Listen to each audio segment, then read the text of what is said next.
In the shadows of war, not every soldier wears a nation's flag. Some fight for money, some fight for power, and some fight for both. This is the story of Blackwater, the world's most controversial private army, a force that blurred the line between military heroism and corporate warfare. Blackwater began as a simple idea, a private security company designed to train elite soldiers and provide protection in dangerous zones. Founded in 1997 by Erik Prince, a former Navy SEAL and billionaire heir, the company promised to bring military precision to the private sector. Its headquarters, a massive 6,000-acre compound in North Carolina, complete with firing ranges, training grounds, and its own mock battlefield.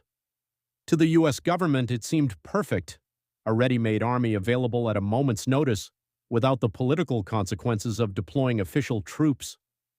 Beat slow and serious. But as the wars in Iraq and Afghanistan unfolded after 9/11, Blackwater's role began to change. They weren't just guarding diplomats anymore. They were fighting, escorting convoys, and engaging in active combat, often with more firepower than the regular military. Their job was simple: protect American interests at all costs. But the cost soon became too high. On September the 16th, 2007, in Baghdad's Nisour Square, a convoy of Blackwater contractors opened fire in the middle of traffic.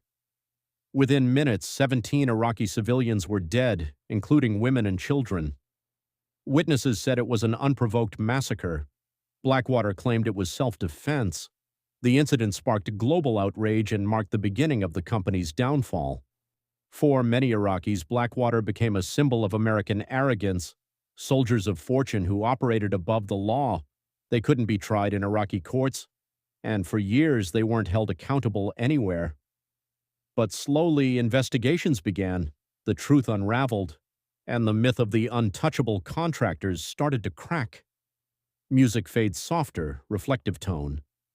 To understand Blackwater, you have to understand Erik Prince. Born into wealth, raised with strong military and Christian values, Prince saw the world in terms of order and chaos. He believed private companies could fight wars more efficiently than governments, with less bureaucracy and more results. To many, he was a visionary patriot. To others, he was a mercenary tycoon selling war to the highest bidder.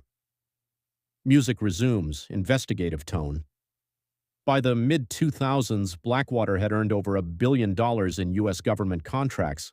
They protected diplomats, CIA operatives, and even high-ranking generals.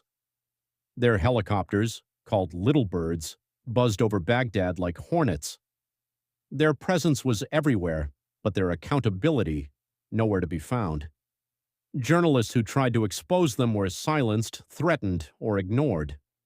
Even after the Nisour Square massacre, Blackwater continued to operate under different names, Z Services, then Academy. Each rebranding was an attempt to escape the shadow of their past. But the stain of Blackwater never faded. The deeper question remains, should war ever be privatized? When a company profits from conflict, can it truly act with honor? For centuries, nations kept a monopoly on violence, the right to fight and defend. But Blackwater changed that. They turned warfare into a business model, a model that other companies soon followed in Africa, the Middle East, and beyond. By 2010, public pressure forced the U.S. government to distance itself from Blackwater. Several contractors were eventually